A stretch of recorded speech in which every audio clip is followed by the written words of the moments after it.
coming after your state because the increased COVID numbers, hospitalizations, deaths are up in Texas. Texas Lieutenant Governor Dan Patrick was on with Nazi sympathizer Laura Ingraham. Well, Laura, the COVID is spreading, particularly most of the numbers are with the unvaccinated, and the Democrats like to blame Republicans on that. This is going to go away without a vaccine. It's going to disappear. One day, it's like a miracle. It will disappear. It would go away without the vaccine, George.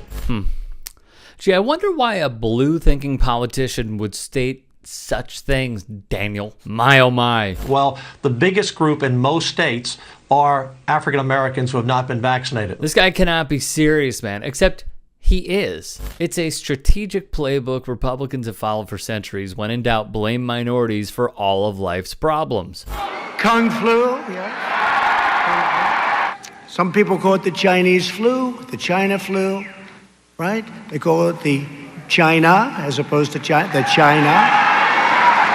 Patrick argues it is black people's fault for high infection rates coupled with low vaccination rates. Are you willing to take a chance on your survival in exchange for keeping the America that all America loves for your children and grandchildren?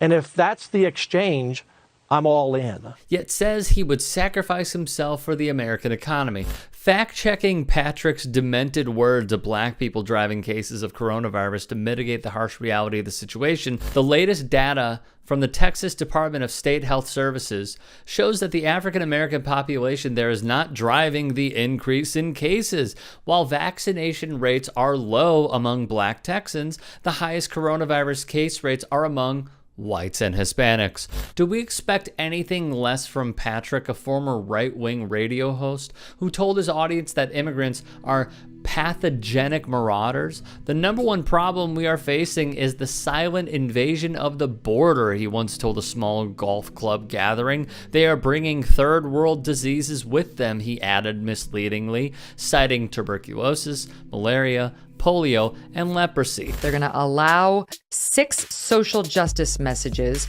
on players' helmets. The woman on the left, a race-baiting buffoon, Megyn Kelly. I feel like this is still not going to go over well. I don't think people want politics in their sports. I think that's why the NBA has taken such a hit. The NFL doesn't seem to be learning quite as quickly. False, of course, but like clockwork, conservatives despise black people saying racism is bad. Go on. Kelly, with little surprise, thinks a pro sports league allowing players to feature one of 6 pre-approved so-called social justice messages is bad for the product and alienates fans. What is racist?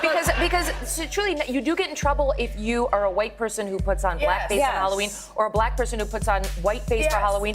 Like, back when I was a kid, that was okay as long as you were dressing up as like a character. There was a controversy on The Real Housewives of New York with Luann, as she dressed as Diana Ross, and she made her skin look darker than it really is, and people said that that was racist. And I don't know, I thought, like, who doesn't love Diana Ross? She wants to look like Diana Ross for one day. I don't know how, like, that got racist on Halloween. Oh, you don't? Shocker. Let's recall. For all you kids watching at home, Santa just is white. You know, I mean, Jesus was a white man, too. Our blood is being spilled in the streets.